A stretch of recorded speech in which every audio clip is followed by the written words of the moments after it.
Welcome to the Industry Days of the Jerusalem Film Festival. We're thrilled to have with us Karel Och, the artistic director of Carlóvi Vári. Welcome. So happy to have you. How are you? Thank you very much for having me. How are you?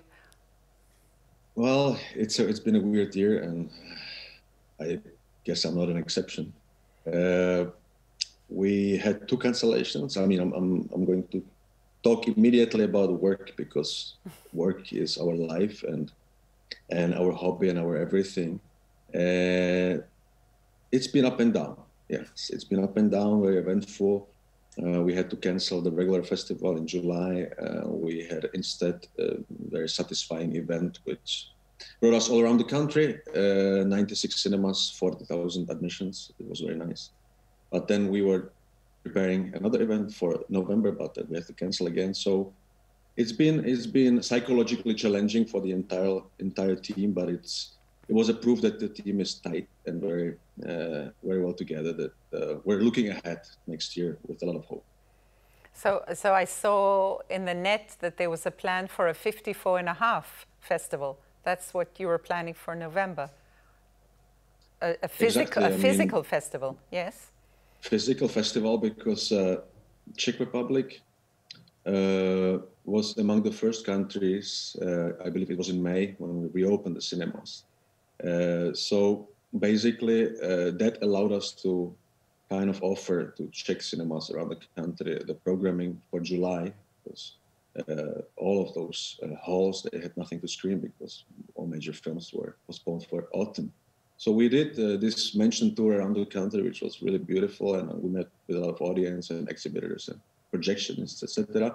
But then we had the idea, if the conditions stay the same way or get even better, we would like to still come back to Carlóvi Vári, because that's our hometown since 1947. And we planned a more modest event, about 40 movies screened in 4 cinemas in 4 days, as a sort of a thank you to our partners, sponsors, and of course to our audience as well. So this was supposed to be the first time since 1940s that the festival were going to take place outside of the summer, which was one of the challenges that we love to imagine. But then, of course, things got worse, and the second wave came, or second part of the first wave, I don't know. And the cinemas closed again, and we had it all prepared, all wrapped up with a ribbon of film subtitles and everything. But of course, health is health, and security goes first, so we had to cancel, obviously. So that was 54.5, and now we're all going to wait for 55.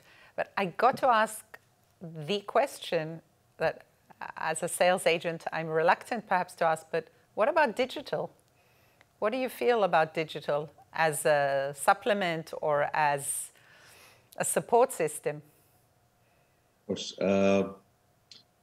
We did not avoid online entirely this year. Our industry days, called Eastern Promises, took place entirely digitally, and it was really an amazing achievement, thanks to my colleague Hugo Rossack, who runs the industry in Carlóvi Vári, with a great feedback. But when it comes to online film festival, I know it's a little old-fashioned, but it's a little bit like an oxymoron for me. I mean, I know there are different ways to bring a film to spectators, but we're really keen on this old-fashioned aspect of bringing together audience, filmmaker, and a film, and create some kind of a momentum, which hopefully stays unforgettable for many. With that, I don't want to show any kind of disrespect towards many of my colleagues who decided to go online for one or another reason, especially festivals of documentary films, etc. I respect and admire every effort.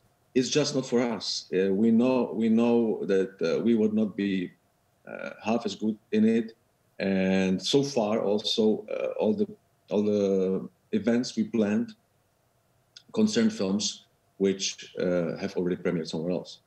So the main, let's say, aim was to help films which started at Sundance or in Berlin and to extend their life in the Czech cinemas. And but thinking about it right now and discussing it with colleagues, we don't really see anything online when it comes to finished films. We prefer to look hopefully to next year and hope to have a physical festival in July. Yeah, no, that would be great. Of course, we all prefer. The only advantage I see with this digital is sometimes it can be inclusive. So people who can't afford to come to Kárlovy Vary, people who would never access these kind of films, may be able to see them. So we're seeing some festivals going hybrid, doing a bit of both. That's true. But I think, if I may be honest, I think festivals are going hybrid because that's sort of like a way to secure the festival happening. And maybe as a consequence, they realize that it's a nice way to, let's say, enable to people who cannot come, as you say, to watch the films. But I'm not sure it's the first idea, let's say, the basis for these things. So this is really an experimental year for many of us. We try to figure out how to bring the films to our audience, but to stay true to some kind of a nature of the festival. And maybe next year there'll be time to discuss all of this and maybe learn from it, and maybe even create something which would enable this, what you mentioned, to bring more audience. Still, the conditions through which you don't have control under the conditions through which people watch movies when it's online, right? So that's something that I think should be kept in mind as well, because a filmmaker is creating a film with a certain idea, and we at festivals try to respect this idea by creating the best possible conditions for screening of the film. Yeah, you don't want them on a small watching a world premiere on your phone, right? In fact, that's what I think, as harsh as it might say, it's better not to screen the film at all than to risk having it seen on an iPad, or I think, as much as I love iPad. It could get worse. It could be on the iPhone, small. It could be worse. Could be worse. So let's talk about the fun of those that you did when you did the tour. Did you actually tour with the festival? Did you physically go to some of these venues? How was it? That was really something extremely rewarding as an experience, because as every festival, we stay true to the birthplace of the festival, the place where the festival is taking place. And rarely we have a chance to connect with the audience somewhere else, if it's not for people from somewhere else coming to Kárlovy Vary, or sometimes after the festival having some encore screenings in Prague. But by definition, this was an itinerant festival. 85 cities, 96 screens, which was a number that shocked us. We expected something around 40, 50. And the idea was to do simultaneous screenings. So every film got screened only once, but at the very same time on those 96 screens, which, as you can imagine, is rather challenging. But we had great collaborators here, and more than half of the films were, let's say, distributed to the cinemas via Asper and other, let's say, online tools. We didn't need hard drives, and so it made it easier. We even did some improvised Q&As, connecting with the filmmakers of, let's say, Favolace via Skype from Italy to a cinema in Prague, and being connected with other 95 screens, and even receiving questions from those cinemas to ask them to Italy.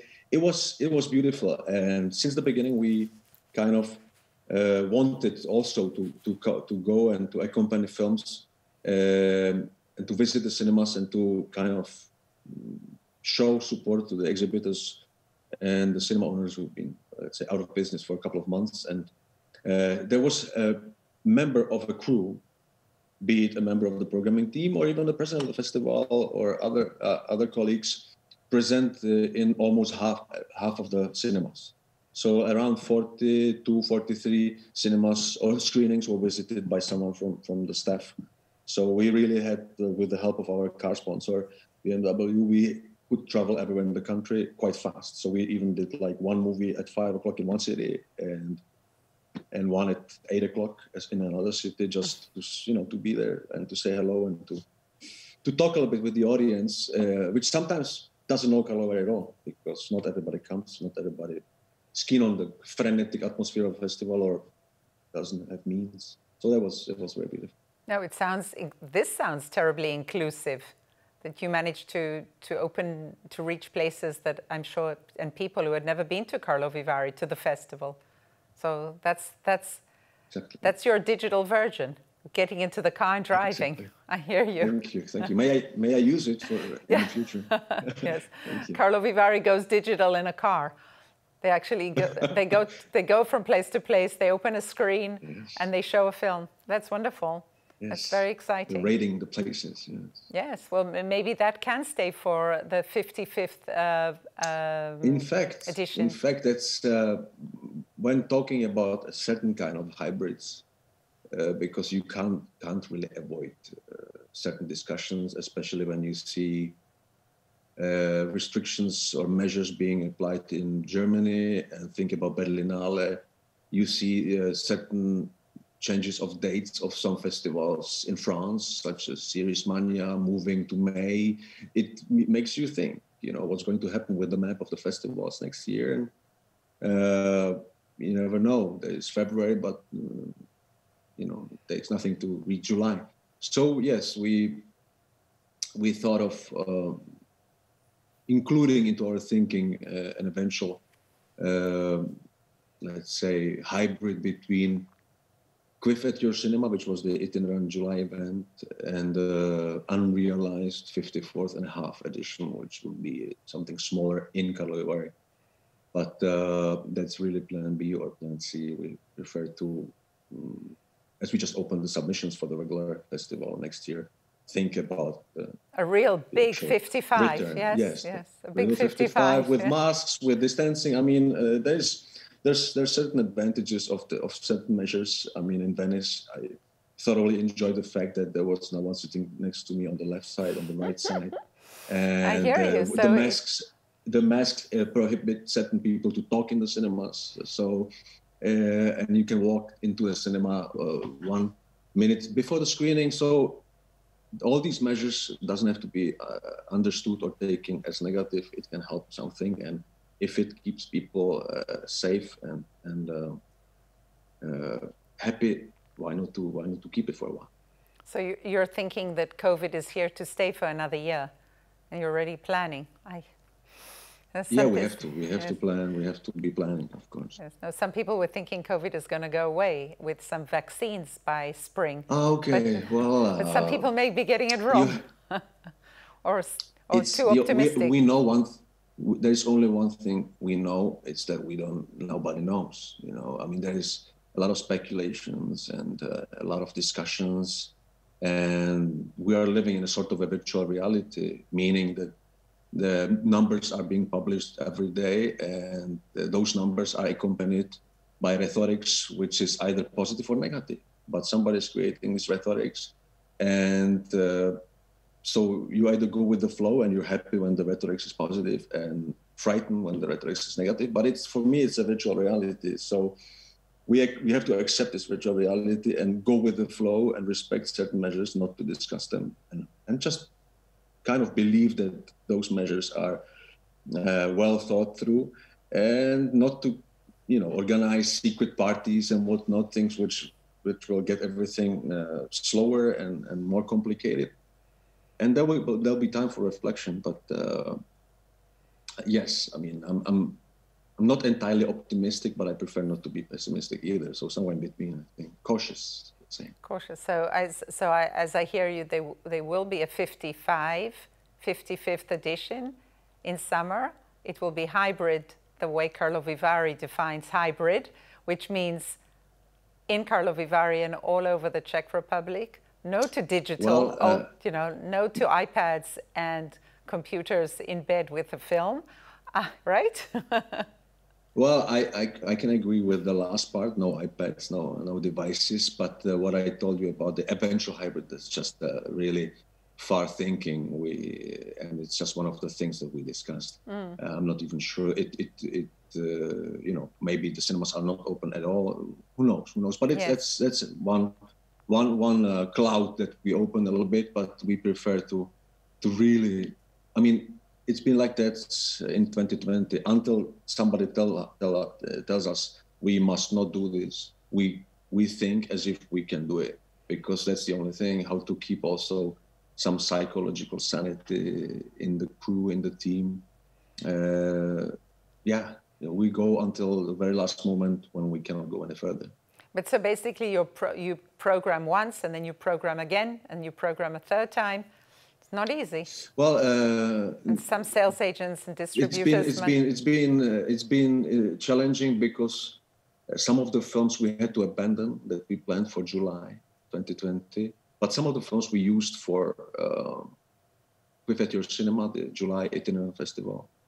Some of the films we intended to use for our November event from the former selection, but we had to cancel. But we're in constant discussion with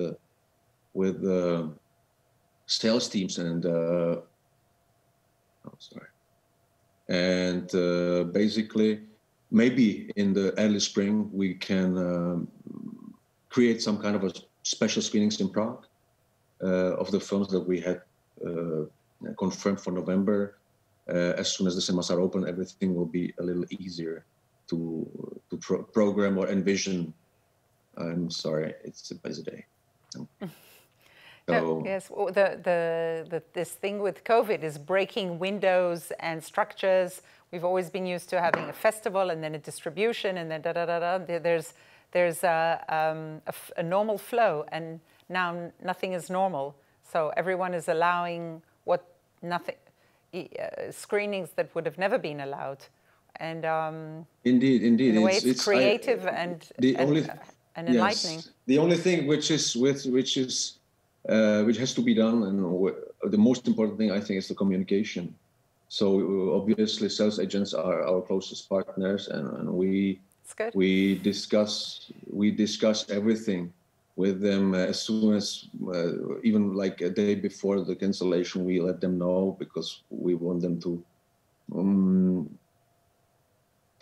know that we're thinking of their troubles as much as they're thinking about our troubles. So once we stop this communication, there'll be a lot of sadness, because we have to share this and we have to sort of get out of this together.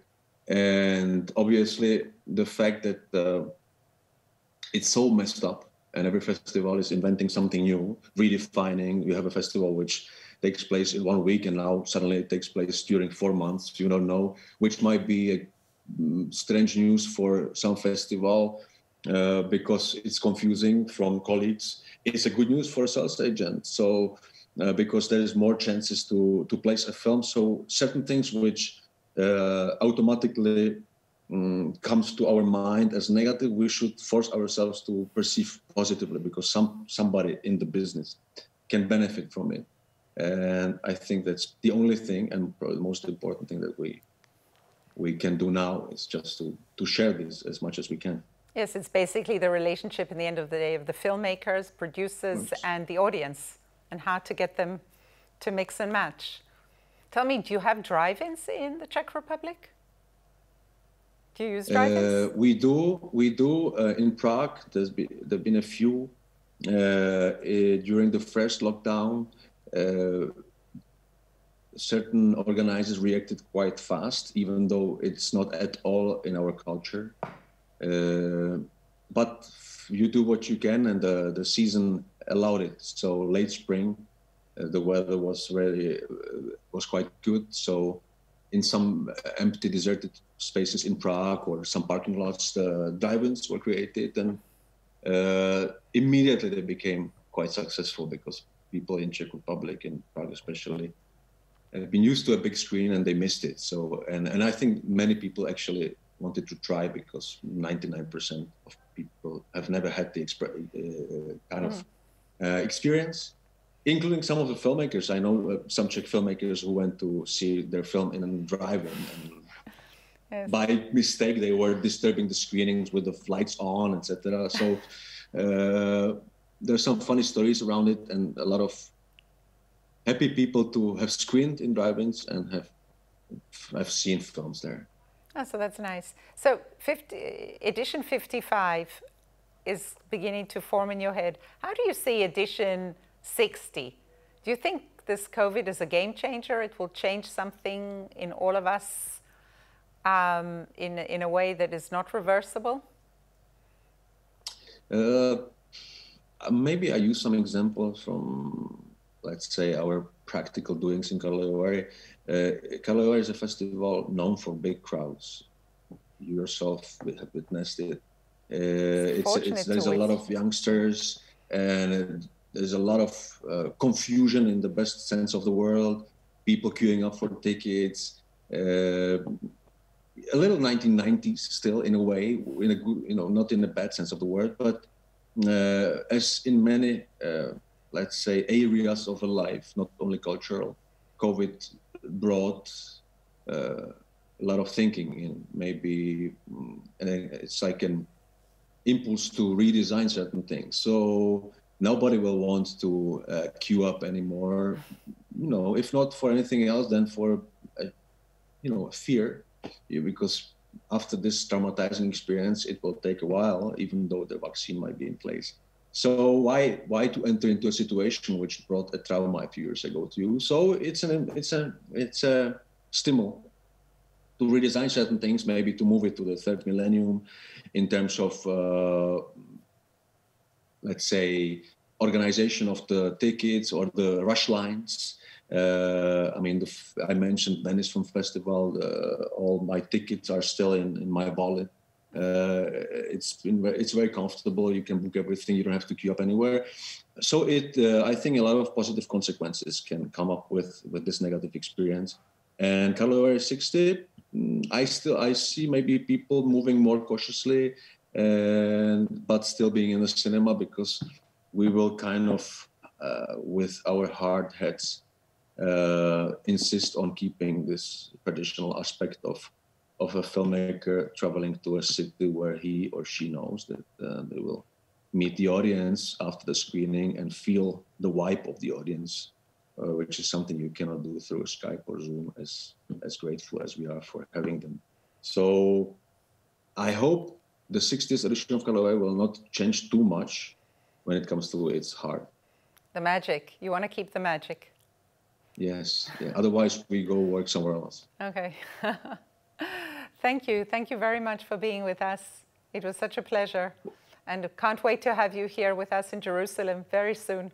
Maybe next year? Next summer? Summer after? Looking forward to it, for sure. For sure. I'm missing a lot of people from Israel. Yeah. Same here. We miss you too. Thank you. Bye-bye. Thank you. Good luck. Thanks.